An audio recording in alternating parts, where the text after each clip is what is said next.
Ladies and gentlemen, it's an honor to me to speak at today's conference on current issue of company law in Czech Republic. In my contribution, I will focus only on private and public company.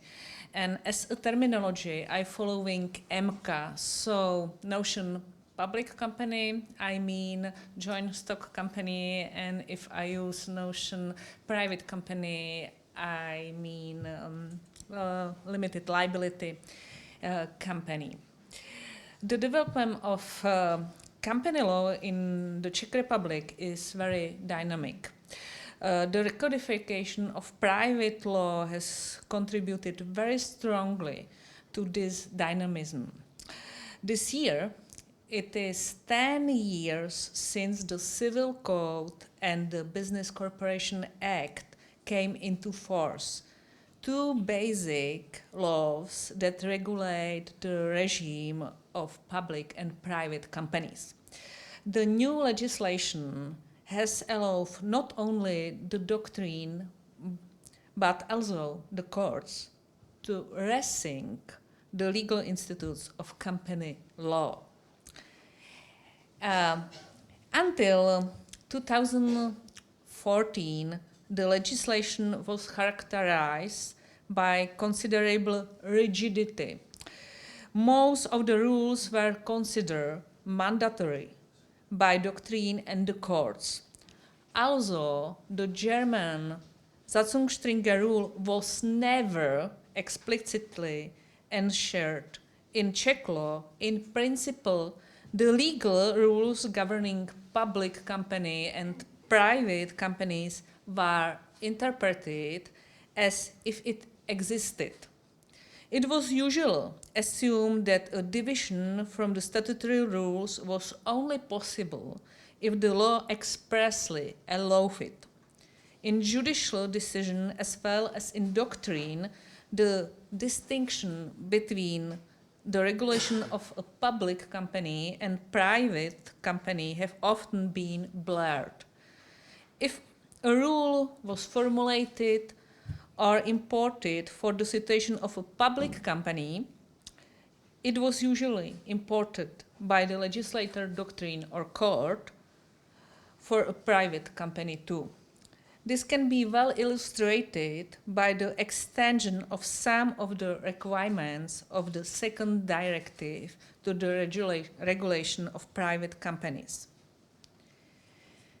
The Business Corporation Act, which came forth in 2014, significantly liberalization the legal relations of companies. The company law is considered more liberal than it was in the past. It allows for greater flexibility in setting company governments and shareholder rights, but on the other hand, it significantly strengthens the liability of directors. In the case of public company, it should be underlined that the founders have been given the choice of the internal structure they choose in one tier or two tier. It is possible to create single-member elected bodies without any condition. The limits for the creation of types of shares is basically only good morals and public order. In the case of a private company, I will give you some examples of liberalization too. The number of shareholders is not limited. Previously, maximum was 50. The minimum value of the contribution today is only 1 Czech crown. In the past, it was 2,000 crowns. The minimum amount of the share capital is based on the minimum amount of the contribution according to the number of shares. The Memorandum of Association may allow shareholders to hold more shares. It is expressly allowed to create different types of shares, and a share may be represented by a share certificate. I would like to introduce you to key features in current company law in Czech Republic and demonstrate them with a few case examples. Firstly, the legislation itself is very liberal, perhaps in some respects too much so.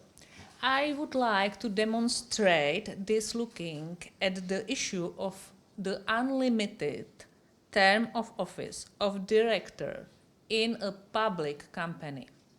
Secondly, the doctrine and the courts have been careful to distinguish between a private company and public company, and would like to demonstrate this by looking at the court's conclusion of the distribution of profits.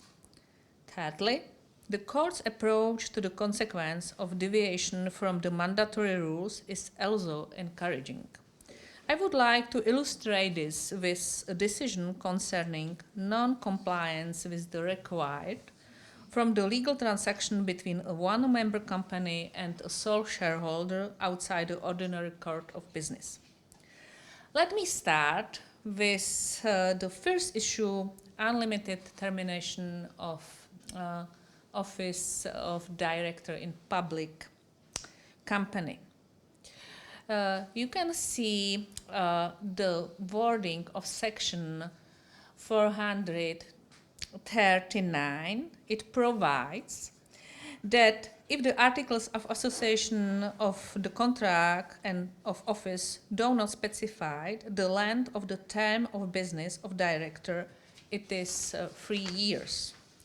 Therefore, unlike in the past, the law does not contain an explicit limitation on the maximum possible term of office of a director in public company.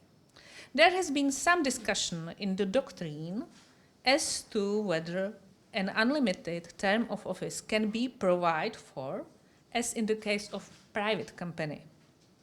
The Supreme Court held that it is in principle possible to regulate the term of office of directors in the article of association of a public company as unlimited in time.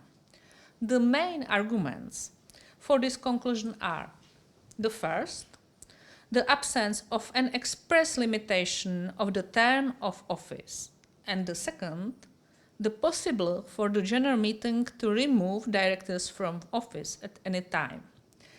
However, it follows from the reasoning of this judgment that a limited term of office would not be permissible if the articles of association stipulated that directors could be removed only for a certain reason.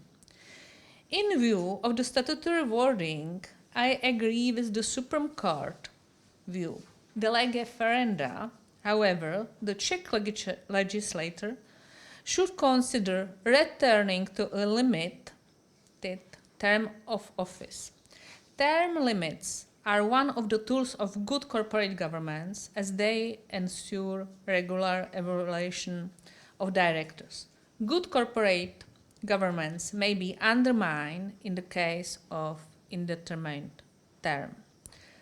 Let's continue with the second issue, distinguish between private and public companies. I would like to illustrate this issue in the different approach of the courts by looking at the decision concerning the distribution of profits.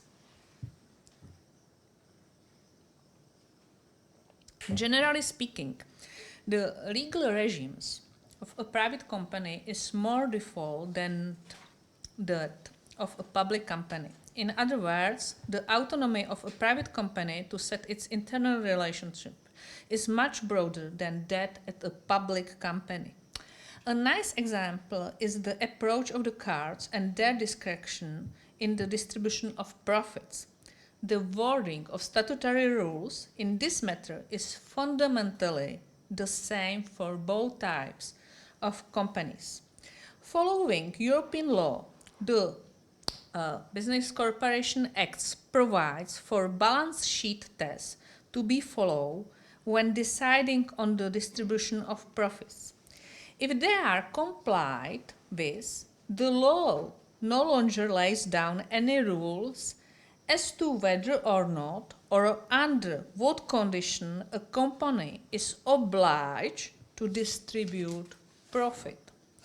In the circumstances of the previously applicable law until 2014 under the Commercial Code, for the situation of a public company, the Supreme Court concluded that the General Meeting may decide not to distribute profits only if there are important reasons for doing so. The Court maintained this conclusion even after 2014, thus in the under the new Civil Code and new Business Corporation Act. The court based its conclusion on the argument that the right to participate in the company's profit is one of the fundamental rights of shareholders. The Supreme Court concluded that the important reason for which the Board of Directors proposed that the profit not be distributed to the shareholder must already be stated in the invitation to the General Meeting. The Supreme Court accepted that the Articles of Association may specify important reasons for not distribute profit. It follows from the Supreme Court's case law that the importance of the reason for not distributing profit should be examined by the courts in the proceedings for invalidation of the resolution of the General Meeting. In a recent decision, the Supreme Court concluded that this requirement does not apply to a private company. In other words, we have two different solutions with same wording in the Business Corporation Act. And what is the argument for these different conclusions? The Supreme Court held that the conclusions on the distribution on profits in a public company are not transferable to a private company because a public company is a purely capital company, whereas a private company is a mixed company. The Supreme Court expressly stated that a shareholder is primarily an investor, bringing the capital necessary for the company's business, whereas a shareholder's participation in a private company is far from limited to that role and is much more personal in nature.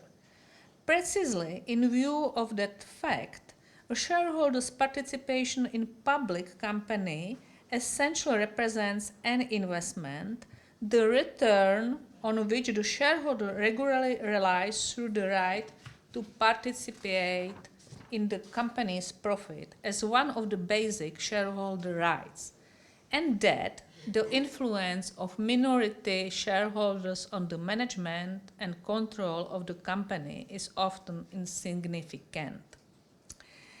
In view of the mixed nature of a private company and the resulting partially different position of its shareholders, the Supreme Court concluded that the General Meeting of a private company is not limited in deciding not to distribute profits, as in the case of a public company. However, it does not exclude the possibility of evaluating the non-distribution of profits in particular case as an abuse of the majority. My personal commentary on profit distribution decision is that it is the best for the shareholder to set out the rules of profit distribution in detail in advance in the Articles of Association. In a public company, it is possible to define quite broadly the reason why profits cannot be distributed In a private company, on the other hand, it's possible to define what part of the profit must always be distributed. The last selected core decision concerned the consequences of failure to comply with the form of legal action prescribed by law. According to Section 13 of Business Corporation Act, a contract concluding between a one-member company represented by a sole shareholder and that shareholder requires a written form with official certified signature. This does not apply if such a contract is concluded in the ordinary course of business and under the condition customary therefore. The Supreme Court held that it is a mandatory rule because it protects public order, especially it protects the legal certainty of third party, in particular the company's creditor, against possible unfair conduct of the shareholder and the company's representative in one person. This also protects the business environment as such. The Supreme Court has held that the law requires a written form which captures the content of the legal transaction and official certification of the signature, which also makes certain the date on which the contract was concluded. The meaning and purpose of this rule is therefore to capture the content of the contract at a particular time and avoid subsequent manipulation. The Supreme Court has held that if this meaning and purpose is achieved otherwise than by entering into a contract in writing with certified signature, then the effect of the deviation is not invalid because the meaning and purpose of the rule has been preserved. In other words, the Supreme Court accepted that a deviation from a mandatory rule does not always lead to invalidity. Ladies and gentlemen, I would like to use these 3 examples to demonstrate the significant change in company law in the Czech Republic over the last 10 years. Compared to the recent past, company law is now very liberal, respecting the autonomy of the will of companies and their shareholders. The distinction between a private and public company are highlighted. And unlike in the past, deviation from a mandatory rule does not always lead to invalidity. Ladies and gentlemen, thank you very much for your pay attention.